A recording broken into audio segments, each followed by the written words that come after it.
أنفسنا ومن سيئات أعمالنا من يهده الله فلا مضل له ومن يضلل فلا هادي له أشهد أن لا إله إلا الله وحده لا شريك له وأشهد أن محمدا عبده ورسوله وبعد. Terakhir tentang para nabi dan malaikat, beliau kumpulkan dari satu seluruh keterangan dari Al-Quran dan Sunnah tentang nabi, tentang malaikat, wajib kita imani. Walaupun barangkali akal kita tidak bisa mencerna bagaimana ada dua malaikat, yang satu malaikat rahmat, yang satu lagi malaikat azab, rebutan. Rebutan apa? Rebutan orang mati. Gitu ya. Mungkin dalam benak kita, bukankah para malaikat itu semuanya taat kepada Allah? Kok sampai rebutan? Berarti tidak ada petunjuk dari Allah. Gitu. Kalau masing-masing taat kepada Allah, kan tidak mungkin Allah memerintahkan sesuatu yang berbeda. Itu akal kita. Dan hadis ini sahih, memang betul-betul rebutan. Karena antum tahu, dan kemarin sudah kita bahas, setiap kali ada orang mati, maka yang datang bukan cuman malaikat, yang datang bukan cuman malaikat maut. Selain malaikat maut, ada satu lagi yang datang. Malaikat apa? Malaikat maut. Malaikat rahmat. Kalau si mayat ini beriman, beramal saleh, taat kepada Allah dan Rasulnya. Tapi kalau si mayat ini kafir, ahli maksiat, maka yang datang bukan malaikat rahmat, tapi malaikat azab, yang kemudian dimasukkan ke dalam kain kafan dari surga atau dari neraka, tergantung malaikat yang mana. Kalau malaikat rahmat, yang membawa kain kafan dari surga, membawa hanut, membawa olesan dari surga. Malaikat azab sebaliknya, membawa hanut dari neraka dan kain kafan dari neraka. Diolesi, kemudian dimasukkan ke dalam kain kafan, kemudian dibawa ke atas, dibawa ke atas.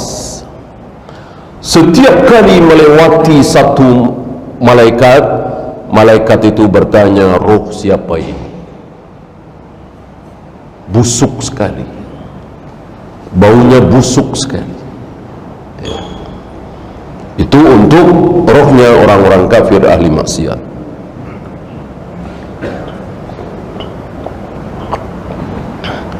Dan yang membawa tentu malaikat azab. Kalau yang membawa malaikat rahmat, ketika ditanya oleh para malaikat, ini roh siapa? Wangi sekali. Dan seterusnya sudah kita bahas. Ya, kita lanjut 24. Mungkin di antum bisa lain angkanya, nomornya. Di saya 24. Wal imanu bi annal jannata haq. Beriman, meyakini bahwa surga itu hak adanya. Dan keadaan surga seperti apa yang dijelaskan dalam Al-Quran dan Sunnah, bukan seperti apa yang ada di benak kita. Mungkin di antara antum ada yang berpikir, membayangkan bahwa di surga adalah apa yang disebutkan dalam Al-Quran dan Sunnah, titik. Artinya di dalam Al-Quran dan Sunnah menjelaskan tentang surga. Di dalamnya ada sungai-sungai, pepohonan, buah-buahan,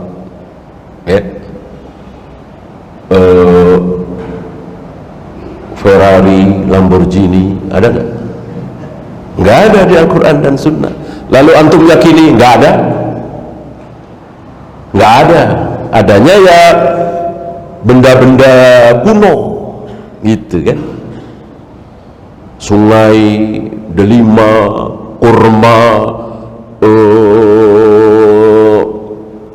pisang, madu, susu, itu kan benda-benda kuno yang ada semenjak ribuan tahun yang lalu di zaman Nabi alaihi salatu wassalam. Nggak ada pesawat terbang, nggak ada motor gede misalnya. Lalu antum membayangkan, oh nggak ada. Adanya ya cuman susu, madu, sungai, bidadari cantik, bangunan megah. Berarti antum tidak faham, tidak jeli. Beda dengan para ulama, jeli sekali. Ya ulama insya Allah hafal Al-Quran, hafal ribuan hadis, maka ya tahu. Ya kita kan tidak hafal Al-Quran, tidak hafal ribuan hadis, maka pengetahuan kita terbatas. Karena terbatas, lalu kita bilang di sana nggak ada Ferrari, nggak ada Lamborghini, nggak ada pesawat terbang, nggak ada mugi dan seterusnya. Ini bodoh, ya. Tidak faham, tidak jeli terhadap Al-Quran dan Sunnah.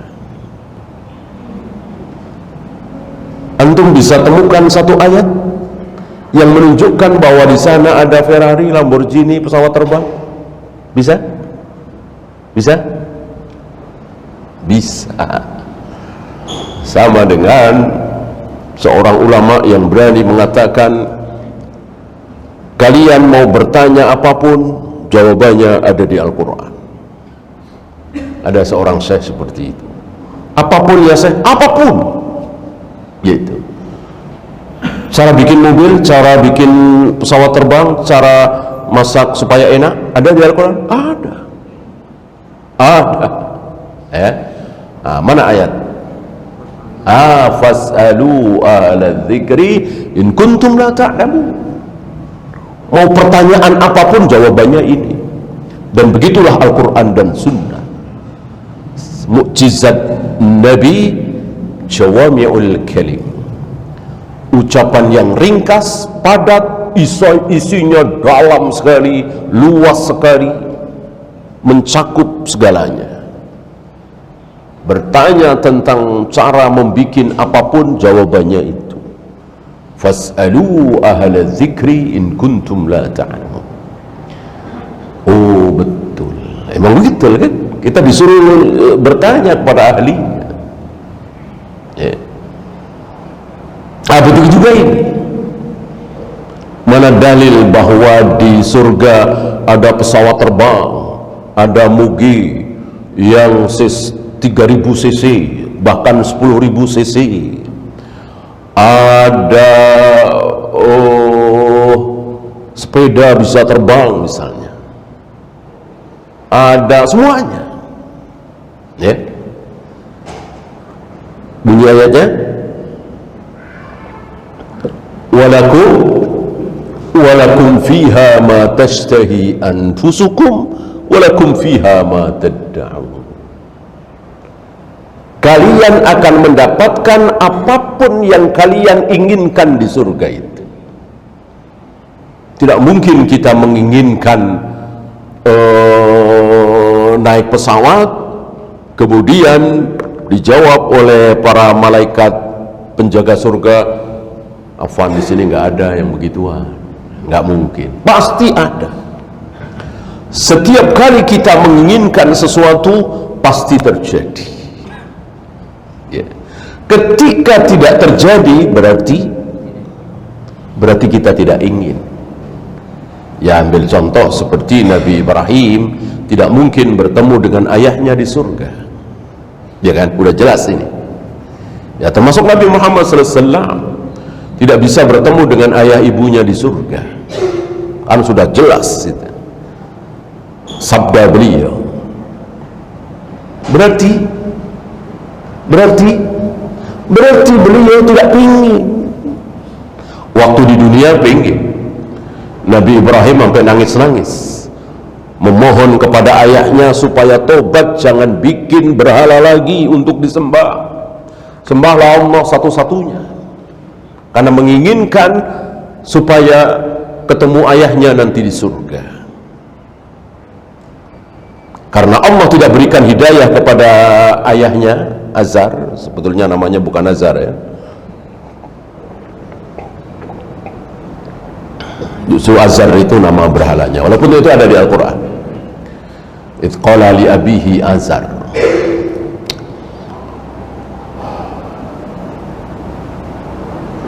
Nah, ketika sudah sampai surga dan beliau tidak bertemu dengan Azar ayahnya, nggak pingin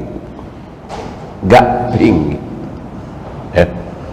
Kasih sayang, rasa cinta karena saudara, sedara, tetangga, sekampung hilang. Yang ada adalah kasih sayang karena Allah, cinta karena Allah. Itu tersisa, masih ada nanti di surga. Bahkan waktu itu kita bahas ya, baru ketemu sekali di pengajian, sekali-sekalinya kenalan, antum dari mana, kasih misalnya. Habis itu nggak pernah ketemu lagi sampai mati. Begitu ketemu lagi di surga, maka ada rasa saling cinta, saling sayang, saling memuliakan, saling menghormati, dan itu nikmat. Sebagaimana hari ini antum nikmat, sono lebih nikmat lagi. Antum nikmat kan ketemu dengan teman lama yang memang akrab, saling mencintai, saling mengasihi, saling membela. Nikmat, ngobrol berlama-lama betah. Di sana jauh lebih nikmat lagi ya. Sementara anak sendiri, ayah sendiri, istri sendiri, karena yang satu di surga, yang satu di neraka, maka yang di surga ini seolah lupa kalau punya anak dia gitu. Ya kalau nggak lupa, ingat terus, apalagi perasaan seperti perasaan di dunia, ya nangis pasti, sedih. Padahal di surga tidak ada air mata, di surga tidak ada kesedihan. Di surga yang ada adalah salamun qaulan min rabbir rahim. Tidak ada cacat dalam kenikmatan surga itu, nggak ada cacatnya, betul-betul sempurna, sangat sempurna. Sementara berapa banyak kekurangan, cacat ketika seseorang menjadi miliarder, menjadi menteri, menjadi presiden, bahkan raja. Ada sesuatu, ada banyak hal yang dia tidak bisa lakukan. Di surga tidak ada, betul-betul sempurna ya. Gak ada ngumpul sekeluarga besar lalu sayang ya si Anu ke neraka ya, coba kalau sama-sama kita di surga kan enak. Sayang ya, dia dulu suruh masuk Islam gak mau, malah murtad, malah ikut aliran sesat. Sayang ya, enggak ada. Lupa nasian mansian, betul-betul dilupakan.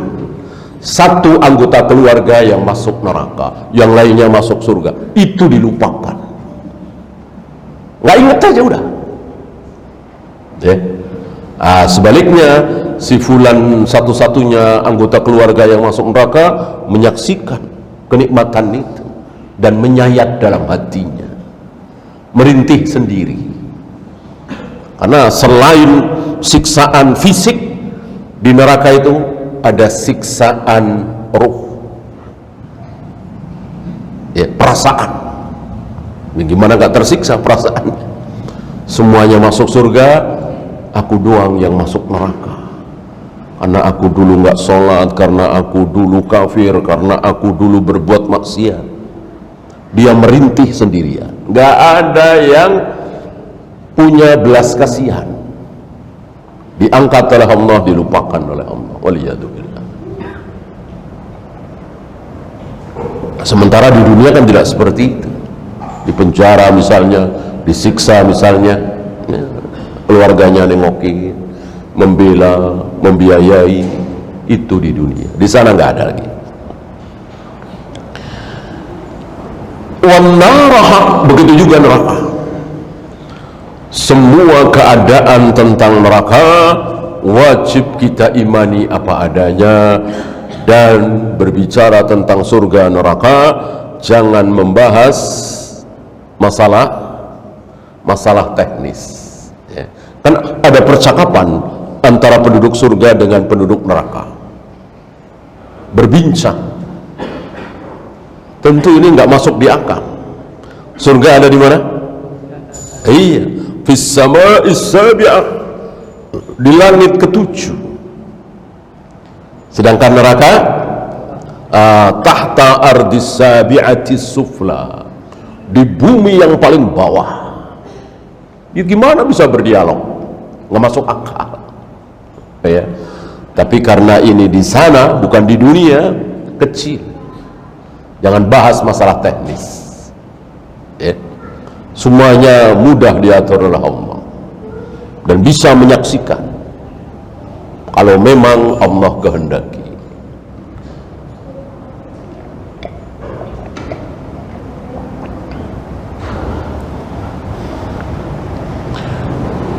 Wal jannatu wan naru makhluqatan, surga dan neraka sudah diciptakan. Kan ada yang mengatakan, oh nanti, belum ada sekarang, nanti. Keliru. Yang benar sudah ada, sudah diciptakan. Banyak dalil. Di antaranya neraka mengadu, ya Allah, kami saling memakan, ya. Karena belum ada penghuni. Sementara sifat neraka adalah menyiksa. Sementara belum ada penghuni, belum ada satupun manusia atau jin yang dimasukkan ke neraka. Sementara sifat neraka adalah menyiksa. Maka saling menyiksa, saling memakan.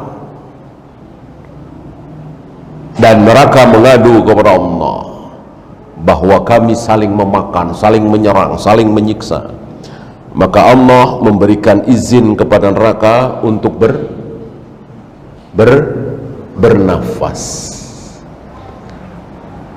Berapa kali nafas? 2 kali dalam setahun. Yang satu nafas yang sangat panas, yang satu nafas yang sangat dingin. Maka ketika terjadi musim panas sepanas-panasnya, jelas bukan di negeri kita, ya, entah di mana, di Afrika atau di mana, itu satu hembusan nafas neraka, ya. Padahal kan jauh sekali, gitu. Yang satu dingin sedingin-dinginnya. Maka ketika terjadi musim yang sangat dingin, paling dingin, itu satu hembusan nafas neraka. Karena antum tahu neraka itu yang panas-panas luar biasa, yang dingin-dingin luar biasa. Nah, tujuannya untuk menyiksa. Panasan kan tersiksa, kedinginan kan tersiksa.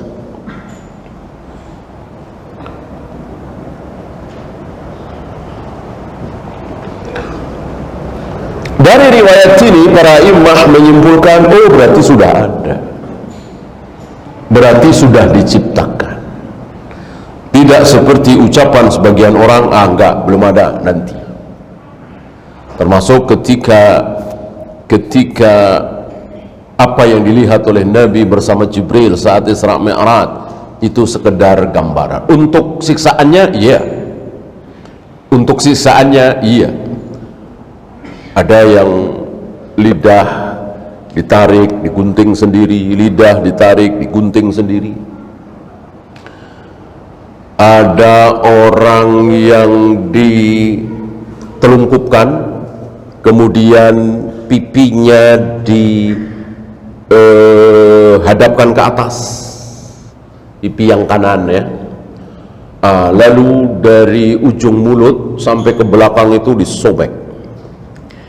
Dari hidung ke belakang, ke kofa, ke tengkuk disobek.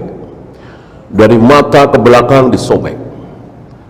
Sudah sobek semua, dibalikkan lagi ke pipi kiri, ditarik lagi dari ujung mulut ke belakang, disobek. Dari hidung ke belakang disobek, dari mata ke belakang disobek. Selesai, kembali lagi seperti semula. Ya, kemudian dilakukan lagi seperti itu. Nabi bertanya, siapa itu? Dijawab oleh malaikat, para pendusta, orang-orang yang bohong. Banyak orang-orang yang bohong, bahkan yang dibohongi satu negeri, bahkan yang dibohongi sedunia. Kita sedang saksikan para pembohong nanti akan diperlakukan seperti itu, disaksikan oleh Nabi alaihi salatu wassalam. Apakah orangnya ya dia? Ya tentu belum, itu gambaran nanti. Adapun nerakanya ya sudah ada, surganya sudah ada, makhluqatan.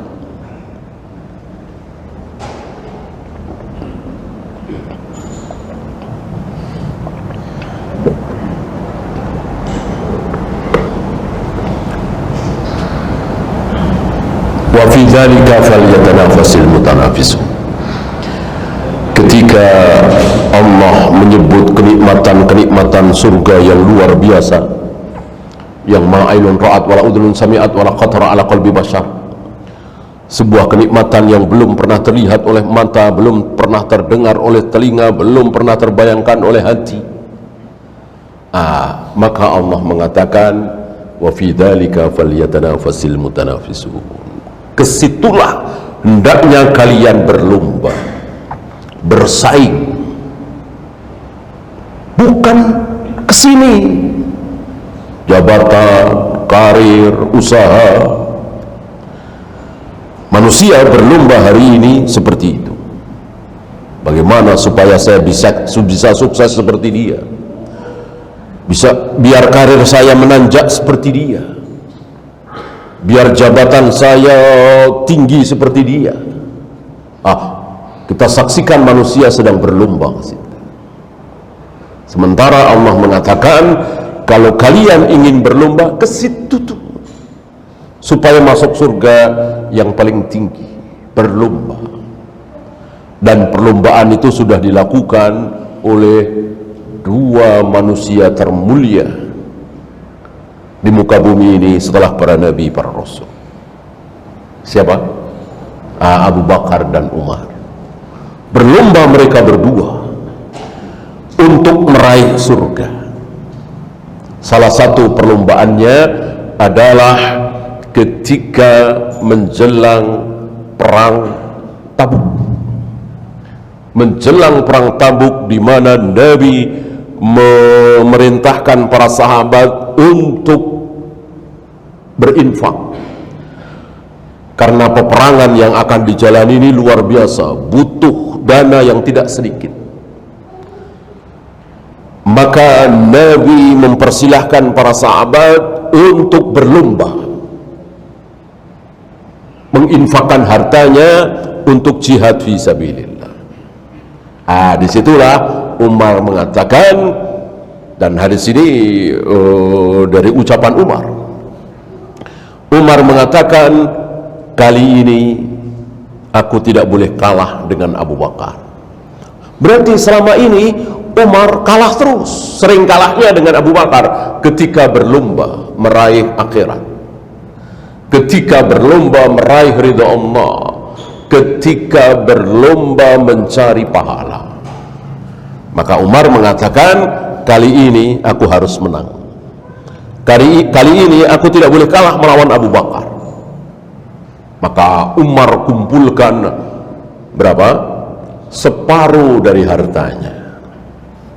Separuh dari hartanya.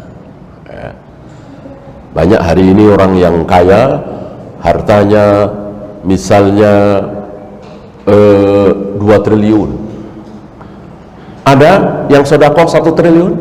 Ya, hampir-hampir enggak ada. Kalau kecil barangkali ya, punya duit 2 juta, 1 juta dikasih, mungkin kalau kecil ya. Kalau punya harta total 10 triliun, lalu disumbangkan 5 triliun, ini jarang-jarang kita saksikan.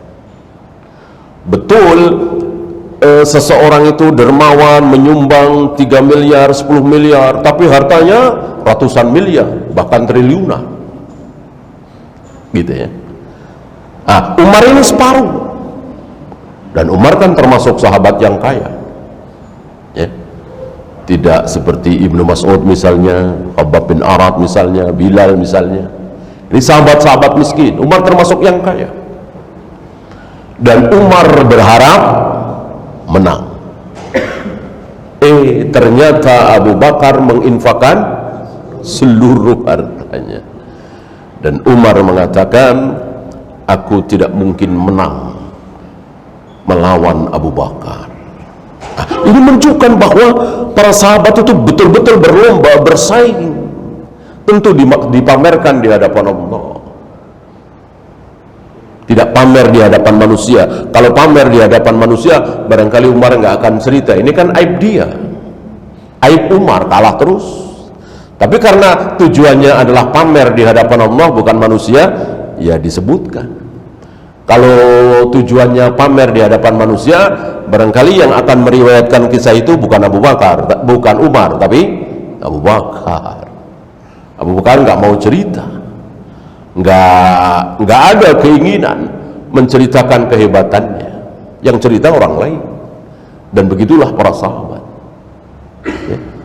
Nggak ada yang menceritakan kehebatan dirinya sendiri, selalu menceritakan orang lain. Seperti Sa'id bin Zaid. Masih ingat antum Sa'id bin Zaid? Satu di antara 10 sahabat yang dijamin oleh Nabi alaihi salatu wassalam pasti masuk surga. Bukan berarti di luar 10 nggak masuk surga, tetap semuanya masuk surga, tapi yang 10 ini disebut secara khusus dalam satu sabda. Abu Bakar, Umar, Utsman, Ali, Jubair, Thalha, Abdurrahman. Nah, salah satunya Sa'id bin Zaid. Nah, satu ketika Sa'id bin Zaid, ini Abu Bakar sudah meninggal, Umar sudah meninggal, Utsman sudah meninggal, Ali sudah meninggal. Sudah puluhan tahun dari wafatnya Nabi SAW. Kebetulan Sa'id bin Zaid masih hidup.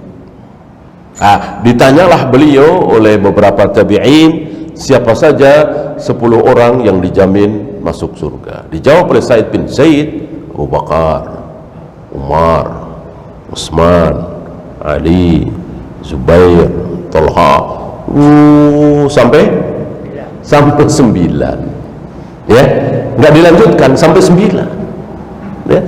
Lalu didesak oleh satu lagi siapa? Memang belum tahu, tetapi tanyakan kepada yang lain, pergi dia. Gitu. Itulah sahabat, tidak ingin menonjol, tidak ingin tampil, tidak ingin dilihat, didengar. Beda dengan kita. Coba kalau kita yang jadi Sa'id bin Zaid ditanya 10 siapa, mungkin nomor 1 ya, nomor 1 saya ya, nomor 1 ya. Baru Abu Bakar nomor 2, Umar nomor 3. Itu kalau kita, nama kita dulu disebut. Para sahabat tidak. Mereka betul-betul memamerkan ketaatannya, ketakwaannya kepada Allah, bukan di hadapan manusia. Tidak ingin dipuji, dilihat oleh manusia. Dan itulah para salaf sampai zaman Imam Bukhari, insyaallah masyhur, sering antum dengar ya. saat Imam Bukhari masih muda, mungkin sekitar 19 atau 20 tahun, dari Bukhara ke Baghdad menjumpai imam besar Muhammad bin Bashar. Biasa, karena barangkali baru lihat Imam Bukhari yang masih muda itu. Engkau dari mana? Dari Bukhara. Kaget, dari Bukhara kenapa ke sini? Ya, dari Bukhara kenapa cari ilmu ke sini? Di sana ada Bukhari, Muhammad bin Ismail. Ya, nggak tahu dia, langsung pergi. Gitu. Inilah orang-orang salaf, betul-betul tidak ingin menonjol, tidak ingin dilihat, tidak ingin didengar. Ibnu Abi Layla, salah satu tabi'in besar, itu bertemu dengan 130 sahabat. 130 sahabat di Madinah. Beliau mengatakan 130 sahabat yang aku temui tidak ada satupun yang berambisi menyampaikan hadis. Tidak bentar-bentar qala Rasulullah, sami'tu Rasulullah. Dan mereka senang sekali kalau ada yang lain tampil. Sudah terwakili. Inilah sahabat, orang-orang mulia, betul-betul hanya mencari ridha Allah, tidak mencari ridha manusia, dan tidak menampakkan kehebatannya. Ya, tidak menampakkan kehebatannya. Tidak seperti kita.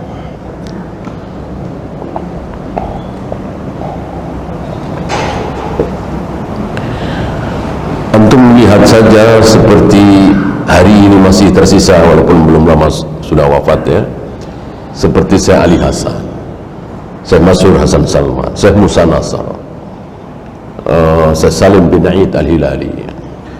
Itu ketika membawakan hadis ya,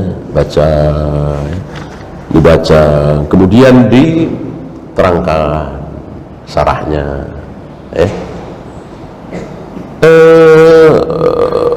Beberapa asatidz itu merasa bosan, ya, cuma begitu. Ya. Padahal beliau tahu, ya, ini di kitab apa,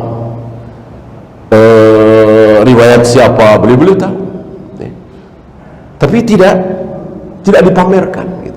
Fokus kepada materi yang sedang dijelaskan. Gitu.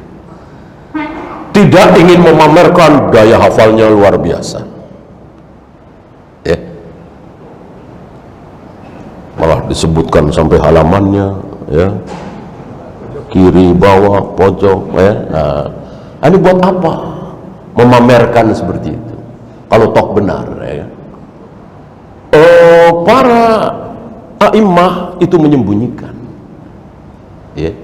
Tidak ingin tampil hebat, karena memang ulama dalam menjelaskan ilmu itu supaya orang-orang faham, bukan seperti pertunjukan. Kalau pertunjukan iya, hebat, sorak-sorai, tepuk tangan, hafal luar biasa, ya, kecuali lagi ujian, ya.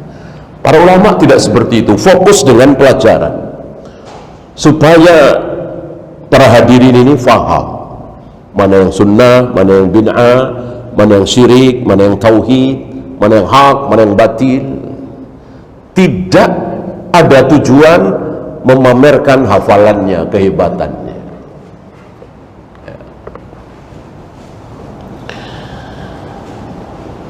Wasaqfuha al-arsh, surga yang berada di atas langit ketujuh itu atapnya adalah arsh. Jadi melihat ke atas itu langsung arsh. Luar biasa indahnya.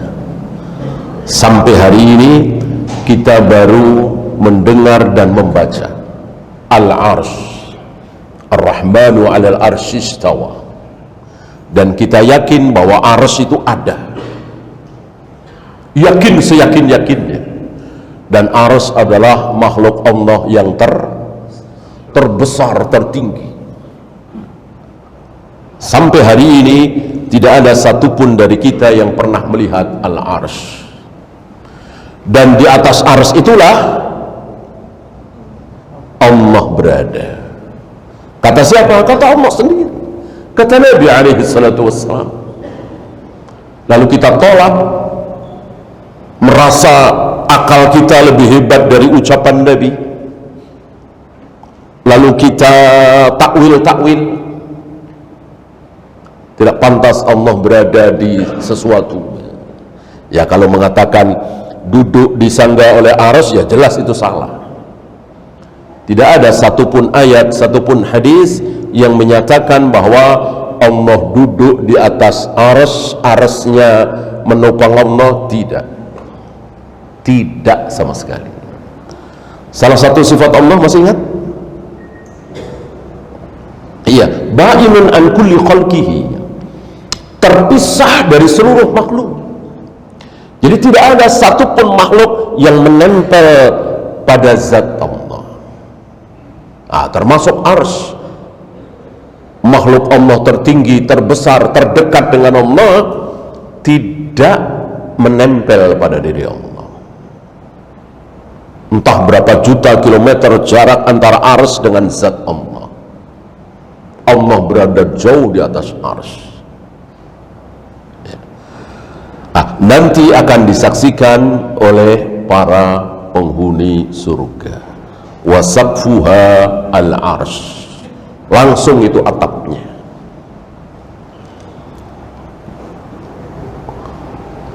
Sampai di sini keterangan tentang arsh itu adalah Al-Quran dan Sunnah, tidak ada akal, tidak ada kias. Berbeda ketika Allah dan Rasulnya berbicara tentang jual beli, berbicara tentang tidak boleh melamar wanita yang sedang dilamar oleh laki-laki lain. Bolehkah akal kita pakai untuk memahami sabda Nabi ini? Tentu boleh. Tentu boleh. Ya. Kalau tidak salah pernah kita bahas dulu bahwa ada seorang wanita yang dilamar secara bersamaan. Maksudnya tiga orang sahabat ini, tiga laki-laki sahabat ini melamar satu wanita. Ya.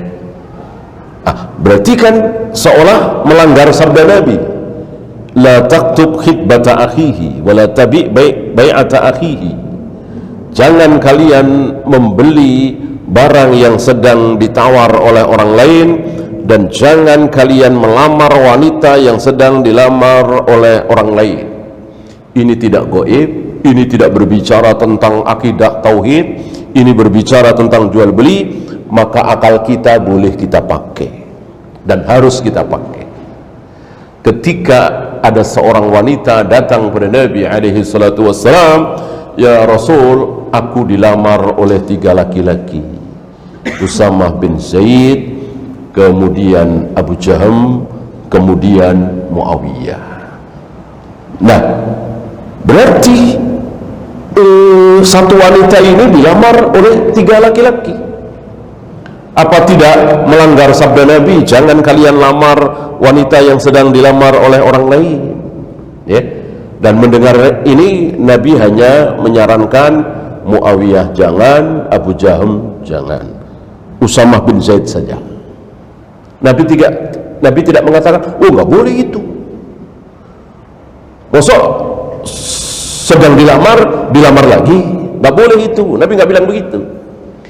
Nabi hanya mengatakan jangan sama Muawiyah, jangan sama Abu Jaham. Abu Jaham pecutnya tidak pernah lepas dari punggungnya. Dengan Usamah bin Zaid saja. Dengan riwayat ini kita pakai akal kita bahwa yang dilarang oleh Nabi adalah ketika wanita yang dilamar itu sudah apa? Sudah menerima. Maka tidak boleh kita masuk untuk melamar. Adapun belum menerima, masih pikir-pikir, belum ada jawaban, bolehkah kita masuk? Boleh. Begitu pula jual beli. Ini yang saya maksud, jangan samakan antara perkara-perkara seperti ini dengan perkara gaib, akidah, tauhid, ya, yang tidak bisa akal kita masuk. Allah bersemayam di atas arsy. Allah turun ke langit dunia setiap sepertiga malam. Allah menghadapkan wajahnya ke wajah orang yang sedang sholat. Allah membolak-balikkan hati manusia dengan dua jarinya.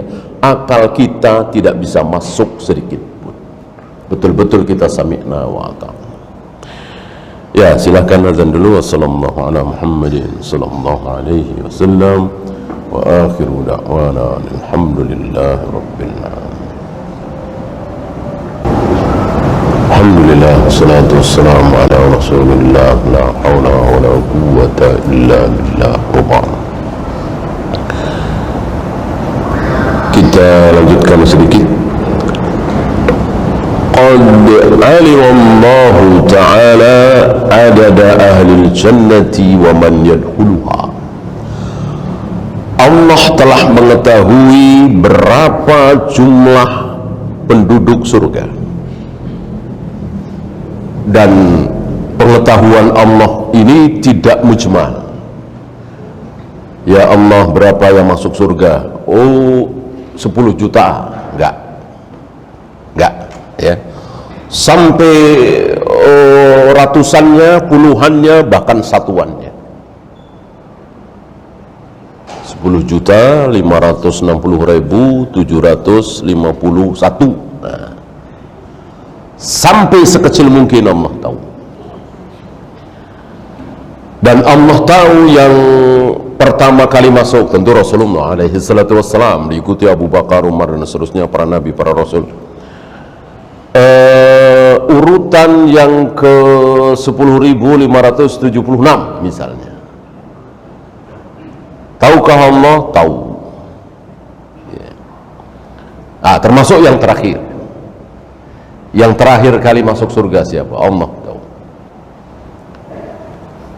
Namanya tidak disebut, hanya sifatnya. Bagaimana ketika dia ditawari oleh Allah. Ini penduduk neraka nih, sedang disiksa, tapi ditawari oleh Allah, mau apa? Seandainya dia langsung, saya mau pindah ke surga Firdaus, insya Allah. Allah tidak bakhil, apalagi sudah menawari. Si fulan ini hanya mengatakan, aku tidak minta apa-apa ya Allah, yang penting aku tidak disiksa di neraka. Udah itu aja. Kata Allah, cuman itu? Iya, cuman itu. Ya biasa. Orang ketika sedang tertimpa musibah kan, yang penting selamat dari musibah itu. Nggak kepikiran makan enak, nggak kepikiran punya mobil mewah.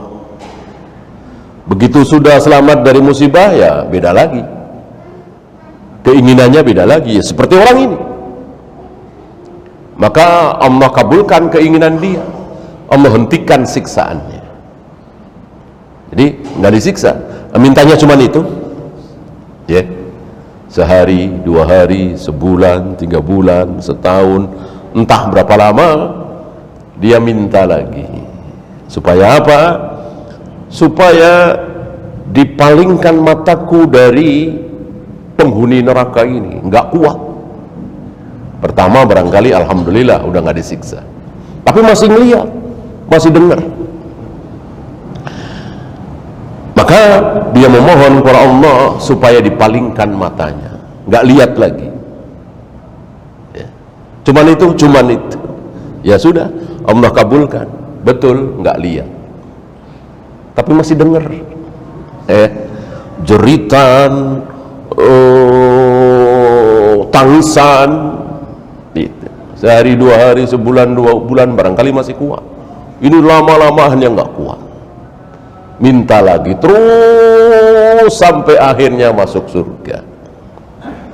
Padahal seandainya dia langsung minta, ya Allah pindahkan aku dari neraka ini ke surga, Allah akan berikan. Allah tidak bakhil. Ini untuk menunjukkan begitulah manusia. Wa adada ahlin nari wa man yadkhuluha. Begitu pula Allah mengetahui jumlah total penghuni neraka dan siapa saja yang akan masuk neraka. Allah tahu. Kapan? Ya sekarang ini. Bahkan sebelum surga neraka diciptakan, bahkan sebelum langit dan bumi diciptakan, ya Allah sudah tahu. Allah sudah tahu akan ada manusia bernama Abu Jahal, Abu Lahab, Fir'aun, Namrud, Qarun. Sebagaimana Allah tahu akan ada manusia bernama Ibrahim, Ismail, Musa, Yahya, Zakaria, Abu Bakar, Umar, Utsman, Ali, Zubair. Allah Maha tahu. La tafniyani abadan. Surga dan neraka ini tidak fana. Artinya akan terus ada, kekal selama-lamanya. Huma ma'a baqaillah, kekekalannya bersama kekekalan Allah. Allah akan terus ada terus, maka surga juga terus ada terus, neraka akan terus ada. Abadal abidin fi dahrid dahirin, kekal selama-lamanya. Kalau antum mengatakan 10.000 triliun abad, kayak apa itu? Kekalnya? Enggak. 10.000 triliun abad, nggak bisa kita membayangkan lamanya. Tapi nggak kekal. Artinya ada batas waktu, walaupun masih lama sekali. Ini betul-betul kekal selama-lamanya. Lalu bagaimana orang-orang kafir yang disiksa di neraka itu? Maka apa yang mereka rasakan di dunia ini dengan berbagai kesombongan mereka, kejayaan mereka, kehebatan mereka, akan menjadi penyesalan nanti. Disiksa di neraka selama-lamanya, tidak ada akhirnya. Sementara antum sekarang yang miskin, ya, terlunta-lunta, ya. Ketika nanti masuk surga, maka kemiskinan antum terlunta-lunta, keblangsak sengsara, nggak ada apa-apanya. Tidak ada apa-apanya, ya. Diganti dengan kenikmatan abadi selama-lamanya. Maka wajib bagi kita untuk sabar dan terus sabar. Karena memang kita sekarang ini sedang di apa? Kita ini sekarang sedang di penjara. Kan sijnul mukmin. Ad-dunya sijnul mukmin. Dunia adalah penjara bagi kita semua kaum muslimin. Betul-betul sedang di penjara. Ini nggak boleh, itu nggak boleh. Jual barang 2 harganya nggak boleh. Ya. Kalau kontan sekian, kalau kredit sekian, nggak boleh. Ya. Ya seperti tadi, membeli sesuatu yang sudah dibeli dan sudah deal, kita masuk dan kita sanggup 2 kali lipat itu, kita mau, kecil bagi kita, nggak boleh, karena sudah deal. Ya. Betul-betul sedang di penjara kita. Sebaliknya orang-orang kafir sekarang ini sedang di surga. Jannatul kafir, dunia ini betul-betul surga. Mereka sedang di surga, senang-senang mereka. Apa yang haram bagi mereka? Nggak ada. Semuanya boleh. nggak sholat, nggak saum, nggak ruku, nggak sujud, nggak mandi junub, nggak wudu, nggak ada ketaatan ibadah kepada Allah senikmat-nikmatnya mereka, sampai waktu yang telah ditentukan. Mungkin 20 tahun lagi, mungkin 10 tahun lagi, mungkin beberapa bulan lagi, ya mungkin besok pagi sudah selesai. Tinggal menghadap kepada Allah, mempertanggungjawabkan seluruh amal perbuatannya. Ya. Maka haram bagi kita untuk terburu-buru, wajib bagi kita sabar, jangan mendahului waktunya. Ya, waktu habis, kita akhiri. Subhanakallahumma bihamdika, asyhadu an la ilaha illa anta, astaghfiruka wa atubu ilaik. Assalamualaikum warahmatullahi